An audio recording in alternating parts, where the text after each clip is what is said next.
سب سے پہلی آیت کریمہ جو آپ کے دربار پیش کرنا چاہتا ہوں، جو لوگ یہ کہتے ہیں کہ حضور اکرم صلی اللہ علیہ وسلم کی تشریف آوری اور میلاد میں جو ہم خوشیاں مناتے ہیں اس کا جواز کہاں ہے، تو قرآن و حدیث سے اس کا دلائل پیش کریں۔ سب سے پہلے میں سورہ یونس کی آیت نمبر 58 کو غور کروں گا۔ سورہ یونس اور آیت نمبر 58 میں رب تعالیٰ نے ارشاد فرمایا، قل بفضل اللہ وبرحمتہ فبذلک فلیفرحوا هو خیر مما یجمعون۔ سورہ یونس کی آیت نمبر 58 میں رب رحیم رب نے اعلان فرمایا، قل بفضل اللہ وبرحمتہ فبذلک فلیفرحوا هو خیر مما یجمعون۔ قل، اے نبی آپ اعلان فرما دیجئے، اے محبوب آپ اعلان فرما دیجئے، جب اللہ کی جانب سے دو چیزیں آ جائیں، یہاں دو چیزوں کا ذکر ہوا، کون کون سی؟ بفضل اللہ، ایک اللہ کا فضل آ جائے، ایک اللہ کا فضل آ جائے، اور دوسری چیز ایک اللہ کی رحمت آ جائے۔ تو میرے مولا کرنا کیا ہے؟ فرمایا جب اللہ کی رحمت اور اللہ کا فضل آ جائے، فَلْيَفْرَحُوا، خوشی کا اظہار کرنا ہے۔ ایک سوال پیدا ہوتا ہے، یار آپ نے یہ کیوں نہیں فرمایا کہ فَلْيَعْبُدُوا، عبادت ادا کرنی ہے؟ فَلْيَسْجُدُوا کیوں نہیں فرمایا کہ سجدہ ادا کرنی ہے؟ اللہ اکبر بھائی، نہ اللہ نے یہ ارشاد فرمایا کہ فَلْيَفْرَحُوا، فَلْيَسْجُدُوا نہیں فرمایا، فَلْيَعْبُدُوا نہیں فرمایا، بلکہ فرمایا فَلْيَفْرَحُوا، کیا کرنا ہے؟ خوشی کا اظہار کرنا ہے۔ سجدے کی بات نہیں کی، عبادتوں کی بات نہیں کی۔ کیوں نہیں کی؟ اس لیے سجدے اور عبادت تو ہر کوئی کرتا ہے، یہ خوشی کوئی کرتا ہے، خوشی کوئی کرتا ہے، عبادت تو سبھی کرتے ہیں، سجدے تو سبھی کرتے ہیں، لیکن فَلْيَفْرَحُوا، خوشی، اور خوشی کرنی ویسے کہتی ہے۔ آگے جواب فرمایا، هُوَ خَيْرٌ مِّمَّا يَجْمَعُونَ، یہ بہتر ہے اس سے جو تم گھر میں جمع کر کے رکھتے ہو۔ مطلب کیا؟ مطلب یہ کہ خوشی کیا کرو، اور کس طرح کیا کرو؟ جو گھر میں رکھا ہوا ہے نا اسے خرچ کیا کرو۔ تو یہ بڑے پیمانے پر اہتمام کرنے کا جواب بھی قرآن سے آ گیا۔ اور فرمایا جب اللہ کی جانب سے رحمت آ جائے اور فضل آ جائے، کیا آ جائے؟ رحمت اور فضل آ جائے، دو چیزوں کا ذکر ہوا۔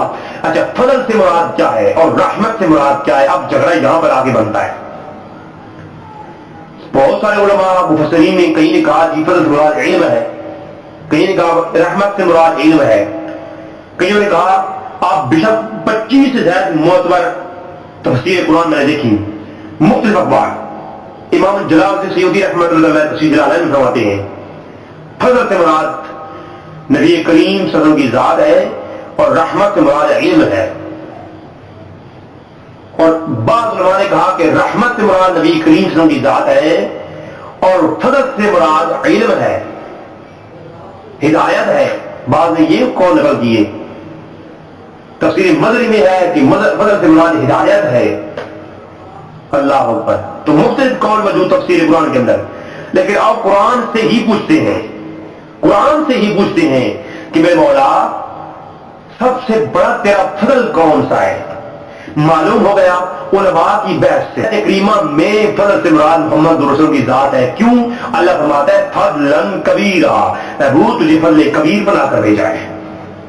تو کل بفضل اللہ وبرحمتہ فبذلک فلیفرحوا، تو یہاں اس آیت کریمہ کے اندر پہلا نقطہ جو تھا وہ فضل تھا، اور فضل سے معلوم ہوا کہ محمد رسول کی ذات ہے۔ فضل سے مراد کیا ہے؟ محمد رسول کی ذات ہے۔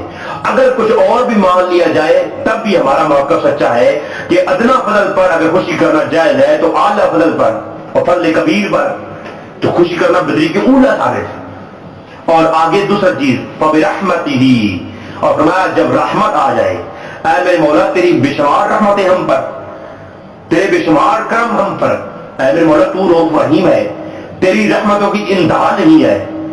تو یہ ہم میں کیسے معلوم ہوگا وہ کون سی رحمت ہے جو آئے اور ہم نے خوشی کرنی ہے؟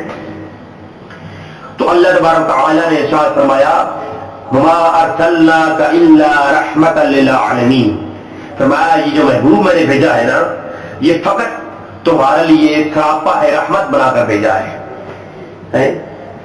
انہا لن قولک راحما للعالمین. فرمایا یہ جو محبوب آپ کو بھیجا ہے اللہ اکبر یہ عالمین کے لیے رحمت بن کر آیا ہے.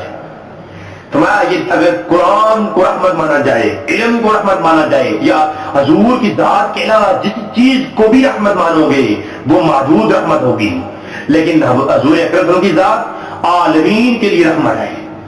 تو عالمین کے لیے رحمت تو ظاہری بات ہے اگر ادنا رحمت آنے پر خوشی کا اظہار کرنا جائز ہو سکتا ہے چاہے جو مرضی جو لے لے.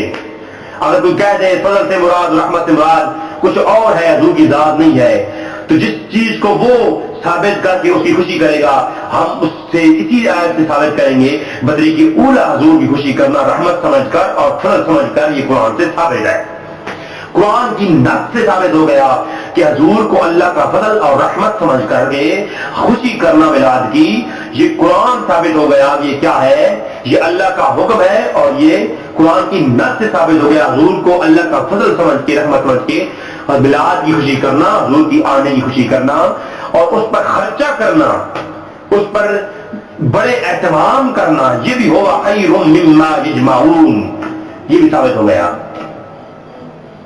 اور اللہ کی نعمت سمجھے اگر حضور کو حضور صلی اللہ کی نعمت ہے تو آپ اگر توجہ کریں تو فرمایا کہ وَاذْكُرُوا نِعْمَتَ اللَّهِ عَلَيْكُمْ اور اللہ کی نعمتوں کا ذکر کیا کرو. اللہ کی نعمتوں کا چرچا کیا کرو. وَاذْكُرُوا نِعْمَتَ اللَّهِ عَلَيْكُمْ اور اللہ کی نعمتوں کا ذکر کیا کرو. اب وجہ مطلب یہ ہے کہ اے میرے مولا تذکرہ کریں تیری نعمتوں کا اور لفظ استعمال ہو اذکرو یہ اذکرو امر ہے اور امر جو ہے مطلق کی وجوب کے لیے آتا ہے یعنی اللہ فرما رہا ہے یہ دائماً حکم ہے کہ اللہ فرما رہا ہے کہ میری نعمتوں کا کیا کرو چرچا کیا کرو میری نعمتوں کا ذکر کیا کرو اور یہ ذکر کرنا کیا ہے ہم پر واجب ہے.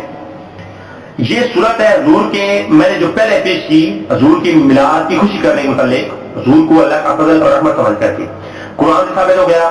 اب حضور کو اللہ کی نعمت سمجھ کے کہ حضور کا میلاد منانا یہ واجب ہے. کیسے اللہ فرماتا ہے اذکروا نعمت اللہ یہ اذکروا امر ہے اور حکم ہو رہا ہے واجب ہونے کے لیے کہ اللہ کی نعمتوں کا ذکر کیا کرو. تو اللہ کی نعمتوں کا ذکر کرنا کیا ہوا یہ ہم پر واجب ہوا. تو اب اللہ کی نعمتیں کون کون سی ہیں؟ اللہ کی بے شمار نعمتیں ہیں. فَبِأَيِّ آلَاءِ رَبِّكُمَا تُكَذِّبَانِ اللہ کی کون کون سی نعمتوں کو شروع ہوگی. اللہ کی بے شمار نعمتیں ہیں. لا تحصوها اللہ کی نعمتوں کا تم گنتی بھی نہیں کر سکتے ان کا اندازہ نہیں کر سکتے.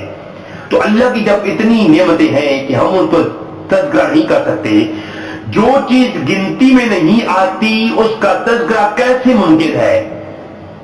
ایک چیز ہے جو کاؤنٹنگ میں نہیں آتی جو چیز گنتی میں نہیں آتی اس کا تذکرہ کرنا ناممکن ہے. اور اللہ فرماتا ہے وَاذْكُرُوا نِعْمَتَ اللَّهِ عَلَيْكُمْ اللہ کی نعمتوں کا ذکر کیا کرو. اے میرے مولا تو خود فرماتا ہے قرآن میں کہ تیری نعمتوں کو کوئی گن نہیں کر سکتا تیری نعمتوں کو کوئی شمار نہیں کر سکتا. اے میرے مولا جس چیز کو کوئی شمار نہیں کر سکتا اس کا تذکرہ کیوں کر ممکن؟ کسی چیز کے ذکر کے لیے اس کی تعداد کا پتہ ہونا ضروری ہے. اگر تعداد کا علم نہیں تو پھر اس کا تذکرہ کرنا ہی ممکن نہیں اس کا ذکر کرنا ہی ممکن نہیں. ایک چیز علم میں نہیں ہے اس کا ذکر کیسے ممکن ہوگا؟ تو اللہ تبارک تعالیٰ نے فرمایا یہ نعمت ایک ایسی ہے اس کا ذکر کرو گے تو ساری نعمتوں کے ذکر کا حق ادا ہو جائے گا. اور یہ سوال بنی اسرائیل نے حضرت موسیٰ علیہ السلام سے کیا وَإِذْ قَالَ مُوسَىٰ لِقَوْمِهِ يَا قَوْمِ اذْكُرُوا نِعْمَتَ اللَّهِ عَلَيْكُمْ إِذْ جَعَلَ فِيكُمْ أَنْبِيَاءَ اور موسیٰ علیہ السلام سے قوم نے کہا کہ اے موسیٰ آپ کا حکم ہوا ہے کہ اللہ کی نعمتوں کا ذکر کیا کرو. وَإِذْ قَالَ مُوسَىٰ لِقَوْمِهِ يَا قَوْمِ اذْكُرُوا نِعْمَتَ اللَّهِ عَلَيْكُمْ موسیٰ علیہ السلام نے اعلان کیا اے میری قوم نعمت اللہ علیکم اللہ کی نعمتوں کا ذکر کیا کرو. جو تم پر اللہ نے کی ہے. تو بنی اسرائیل نے سوال کیا، موسیٰ علیہ السلام سے کہا، موسیٰ علیہ السلام کی قوم نے موسیٰ علیہ السلام سے کہا کہ اے موسیٰ وہ کون سی اللہ کی نعمتیں ہیں جن کو ہم ذکر کیا کریں؟ تو فرمایا اذ جعل فیکم انبیاء، اللہ نے تم میں نبی بھیجے ہیں، ان کے نام کی محبت جایا کرو، ان کے تذکرے کیا کرو. یہ اللہ کے نبی تمام نعمتوں سے بڑھ کر اللہ کی نعمت ہیں. تو معلوم ہوا کہ انبیاء کو، سارے نبیوں کو اللہ کی نعمت سمجھ کر کے ان کا ملاد لانا اور ان کا تذکرہ کرنا یہ قرآن سے ثابت ہے. اور یہ وَاذْكُرُوا نِعْمَتَ اللَّهِ عَلَيْكُمْ اس تناظر میں نبی کریم صلی اللہ علیہ وسلم کو اللہ کی نعمت سمجھ کر کے حضور کے آمد اور میلاد کی خوشی کرنا اور ان کے تذکرے کرنا یہ ہم پر واجب ہے. اللہ اکبر.